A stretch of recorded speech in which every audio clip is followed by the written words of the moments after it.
Bonjour, bienvenue à la montagne. Je m'appelle Operation Paul. J'ai parlé très petit français. Très petit. If you don't speak French, welcome to the mountain. My name's Operation Poor. I speak a little bit of French, working on it. Anyways. So we're going to be testing out different cheap equipment for stabilization on your shooting positions. I have 200 meters. Yes, I'm using meters. That's what the military uses. That's what NATO uses. We're at 200 meters, a little over. It's about 218, we're right at 221 yards right here. So a little over 200 meters. I do not have a camera down there. You will not be able to see those targets. I have a 10-inch plate, and then I have essentially a hoodie and with a box in it, and then some old ghillie suit pants that I don't wear anymore because they catch on anything coming and going. So that's what we're going to be shooting at. As far as optics and rifles, I brought 2 rifles out. Old carry handle iron sight. This is 16-inch barrel, not a 20-inch, but this is what I call the mini M16. Love this thing. This was my go-to-war build for a long time. It's robust, it's rugged, it's got all its camo. This ain't paint, guys. This is paint on here, but this is Howie's hockey tape right here. But good rifle. I haven't shot it forever. I actually have the carry handle off of it, so if I'm not able to get a consistent hit or get a hit on it in about 5 shots, I'm just going to move on to one I know that's zeroed in. Rocking a Monstrum Banshee with a Simmons red dot on top. I know, guys, I'm called Operation Poor for a reason. I ain't got a lot of money to throw around, but you know, at 200 meters, this should get us on target. There is a little bit of wind, but it shouldn't hurt it too bad. Even with a big gust at this distance, we're shooting 75 grain and some 77 grain ammo, so it shouldn't affect it too much. But yeah, so we got a 1:6 optic, RMR red dot, and then we're using good old carry handle iron sights. As far as shooting equipment, I have a sitting/kneeling position shooting stick I made. This is old tent poles. I went and got a tent from, it was a yard sale for like $5, old rugged tent. And I broke the tent poles down, and you definitely need to paint these if you're going to use them for field use. But I took the bungee cord, and then I took a stopper, and then I'll explain that in a minute. Then I got a zip tie right here. So how you deploy it is you pull off the zip tie, and it's exactly the height that I need it because I tied paracord right here. So this bungee cord right here that's wrapped and corded around shoots it out, and then I have paracord right here to hold it in place. So you can get a little bit higher, and if you need to adjust your height, you just pull the paracord down or you pull it up. And then if you're really good, you know, you just want it for one specific situation, you can just tape this paracord right here and it won't shoot out anymore. So I have a sitting/kneeling one I made of the shooting sticks, and then I made a standing version as well. Now I'm 6'2", guys, and this thing is roughly, it's about my height. This thing is probably about 5'11", 5'10"-ish total. But I kind of have the same thing. I have a hair tie holding this to deploy it. You just pull the hair tie off and it'll go exactly where I need it. There is a little bit of bend. I have seen some people just keep the cord, the bungee cord in there and break them up. And while definitely for transport and stuff, that would be better. This thing is still light, and like I said, you can do that and then put it on your pack or whatever, or just carry it out if you're going for a we'll say a sniper hide. But you know, for a civilian use, if you're not going to war, for hunting and stuff, you can just carry this out. I mean, this thing weighs just a couple ounces. It might weigh like 3/4 of a pound. But yeah, I mean, literally, you just get it to height, you cross them, and you get that bungee cord that comes in the tent poles, and you just wrap it. And then, you know, I camoed up all the silver ends, and it still needs a good spray, though. Still needs a good spray. But yeah, that's what we're going to be shooting off of. So it is going to be standing, sitting, and kneeling. Ground's a little bit wet. I'll see what I can do. That's it for shooting sticks. I also have like a $15 Walmart tripod, and you can tell I banged it up. I painted it tan. You can see all the scuffs there. There's a lot of scuffs. I use this typically to record my videos. This is the back of my car. I am so sorry I got the hood up. I know it's probably distracting, but we got to do what we got to do. Normally I'll put my phone in there and record, but this is, I mean, this is honestly a good little thing to shoot off of. You know, you're paying $15 to get a decent, decent platform to shoot off of versus $150 for one of them death grip BOGs. If you've seen those on Amazon, and if you got money to just blow on tripods and stuff, they definitely have their place, don't get me wrong. But you can actually get a rifle rest that screws into a 1/4 adapter, which is what these camera tripods use, for like $7 on Amazon. And then if you want to get the clamp, it's like $20. So all in all, you get a $15 camera tripod from Walmart, and then you buy that adapter with the death grip on it, and even if it was $60, you're still saving $70 roughly. With shipping and tax, you're saving about $70 right there for essentially the same thing. I'm not going to sit here and say it's as rugged, but it'll do the exact same job. You don't need to pay $160 for something to just set your rifle on. That's kind of ridiculous. These tent poles, I paid $5 for a tent that had some holes in it at a yard sale and some tape. So all in all, for 2 poles, $10. So that's a lot of talk. Let's sit here and let's kind of see how this works. Okay.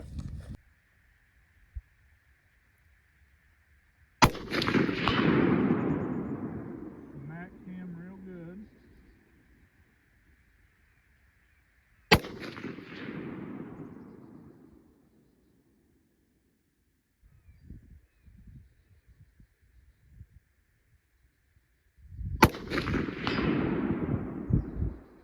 We got him that time. Hopefully.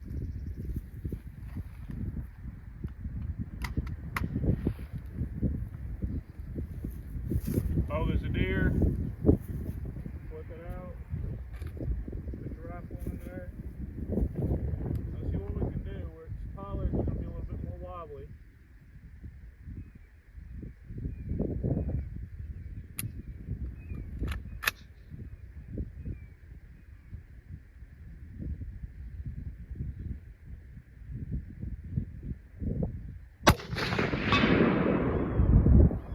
Guys, that is standing. I'm gonna have to go move that target. I busted the left side, but that's a 10-inch target.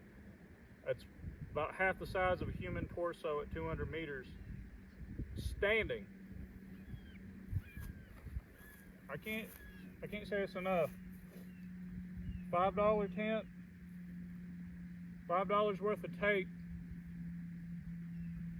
It's a little bit wobbly, but if you get it in there in that V, and you set it up for the appropriate height. Now I do have a spin grip on here that helps, but you can sit here and all day long. And these tent poles ain't going nowhere. They're fiberglass, they're robust.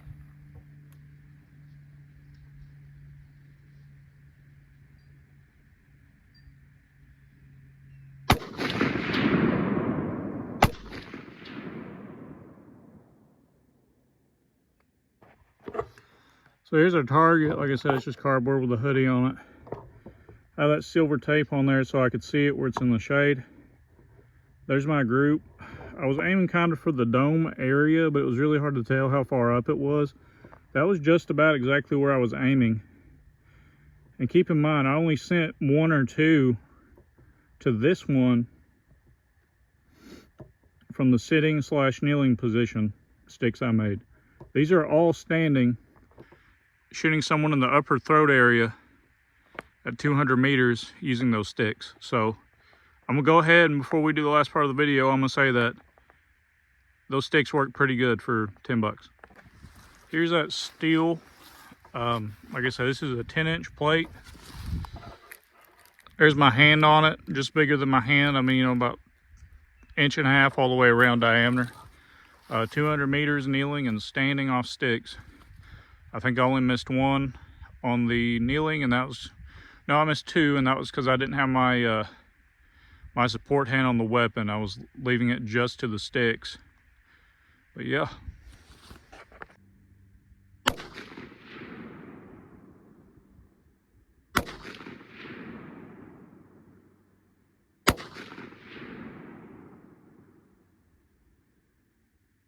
I'm not getting no hits on the steel. That was to be expected.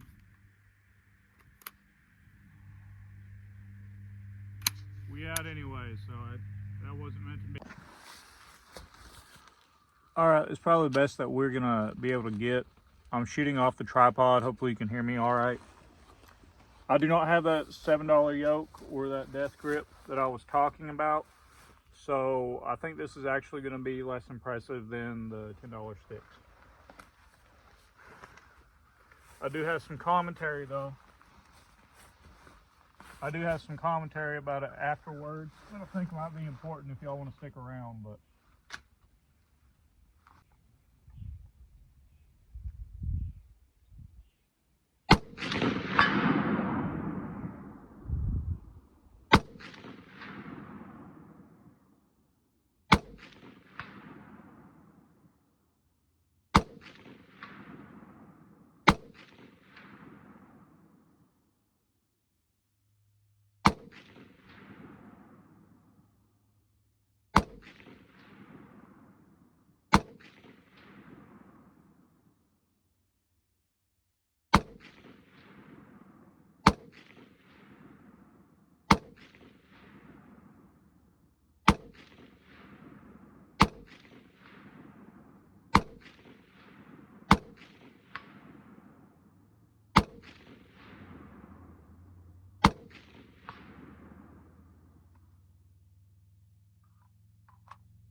empty.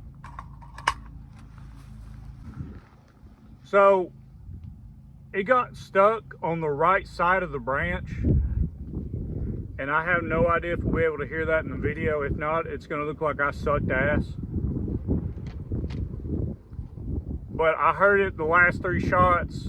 I kind of slowed down my cadence and I was smacking it. I could hear the ring, but the steel wasn't swinging because it was caught on the right side. So when we pull up to it, I ain't gonna touch it, and we're gonna see exactly what was going down. So in all that excitement, we did get a new hit. Well, really where his head would be, you know, the box sticking up a little bit. And we did, I think that one over there on the left is new. I don't see any more hits.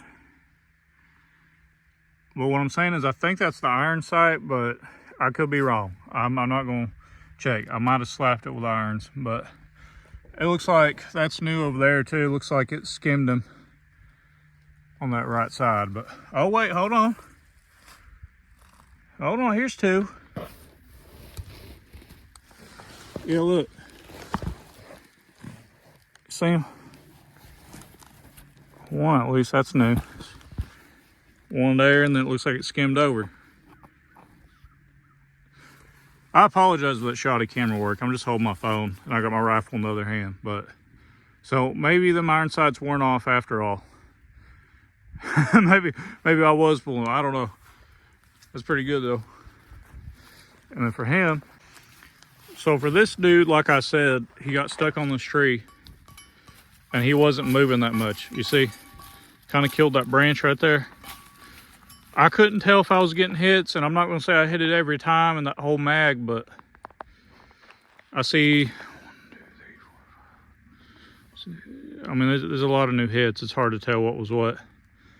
We'll just have to go, and if you can hear the ring, I guess I hit it. If not, then no. But what happened was that this side came loose, and then it just got stuck right here. Whew. Y'all be careful, you shoot steel. All right, guys, so I'm gonna have to go back and review the footage. You're not really here with me to to see exactly, test it out yourself. But I'll give you my thoughts and opinions. I'm gonna go out and say it. I think that the $10 tent poles are better for the positions that I made them for. That tripod would not go enough for me to do standing, so it was solely sitting. I know I say sitting and kneeling, but either or that you want to do, it doesn't matter. They stabilize the same. So I prefer the tent poles, and that could be I don't have that yoke. When taxes come in, I'm dumping a lot of money.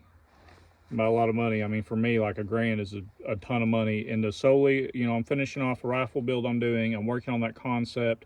Everything's going to be pushed in my training in this channel, mostly my training. I don't record every kind of training I do because, me having to stop and every time I shoot or move through the woods, I wouldn't be learning anything, getting all those cool camera angles and stuff. I wouldn't be learning anything. Everything would be more predetermined. Maybe I'll get a GoPro or something later.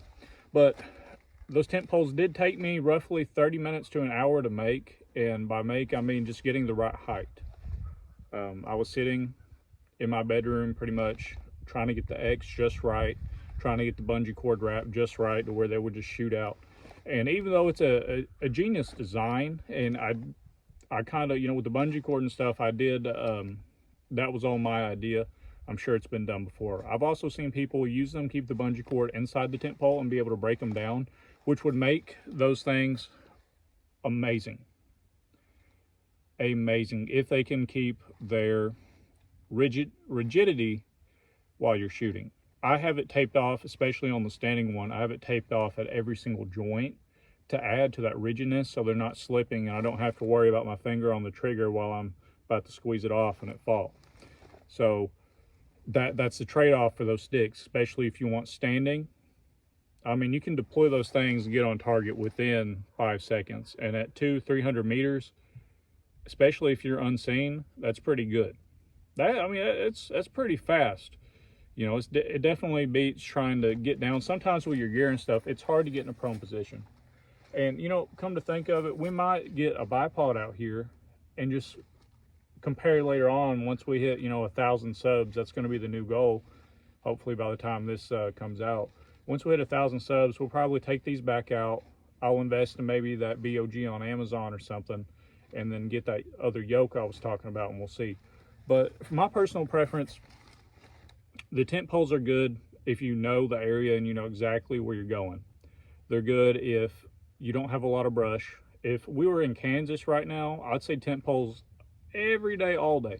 But if you need the adjustability, you need the compactability, then the tripod, and then I'll buy one of them Death Grip yokes, or the yoke or the Death Grip clamp for the top of your camera tripod. Either one works. Either one is sturdy enough for just shooting off of.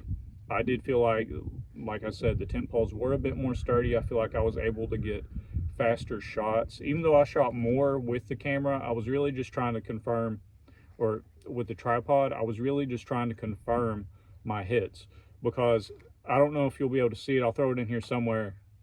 The left side of the steel, the hanger kind of gave away and it flipped back around the tree. So I wasn't seeing or hearing the steel because it kept slapping the back of the tree every time I was hitting it. But even though I got more shots and pretty much magged up this 10-inch plate at 200 meters, I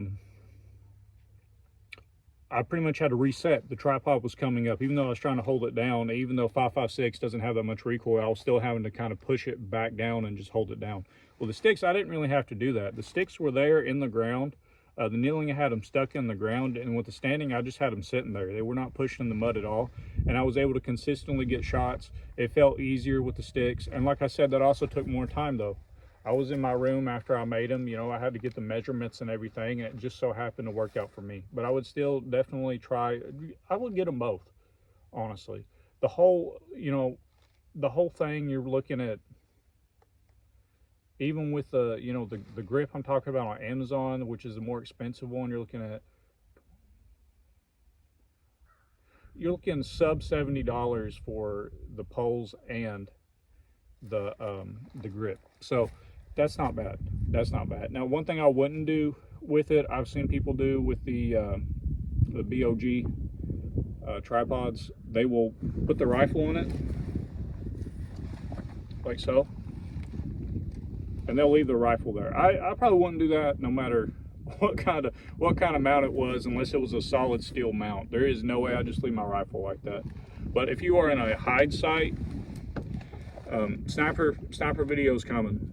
I've been working on that concept 2 years, more of the Minuteman-esque prepared citizen sniper concept. It is something fully original that I've been working and training, and I've been doing a lot of reconnaissance and stuff, reconnaissance training and sniper training, and I've really put a lot of work into that. And that video is probably going to be a 2 or 3 hour video, and you know, just be on the lookout for that. I put a lot of work into that. I've read a lot of books. I've read a lot of Army TM manuals. I've probably done about 200 to 300 hours of research on that topic, and I'm kind of scared to even release it, just because, you know, I don't know, I just put that much work into something, and I would hate for it to just not get views or anything, you know. Like, I've really, you know, tried to sit here, and I'm trying to push new boundaries. I'm coming up with that concept. But anyways, that's enough of that. So, tent poles all day, every day. If you are able to go ahead and set them up for what you're doing. If you need something compact and on the move, I would get that $8 yoke off Amazon. It's a 1/4 thread screw, which is what a basic camera adapter uses, and just screw it in. And then there you go. You got a yoke, and that will calm down on some of that jumping. It'll kind of, it's just essentially a V. That's what a yoke is. It screws down on the tripod, and it can hold it a little bit better than what mine does with the phone holder. Also, you can get the death grips, and then you can be on your way. So if you have money, just go ahead and get the BOG. They're proven, they're tested. If you don't have money, or you're just going hunting, or even in a crap hits the fan, you got to use what you got to use. Here you go. But I'll see you guys next time on the mountain.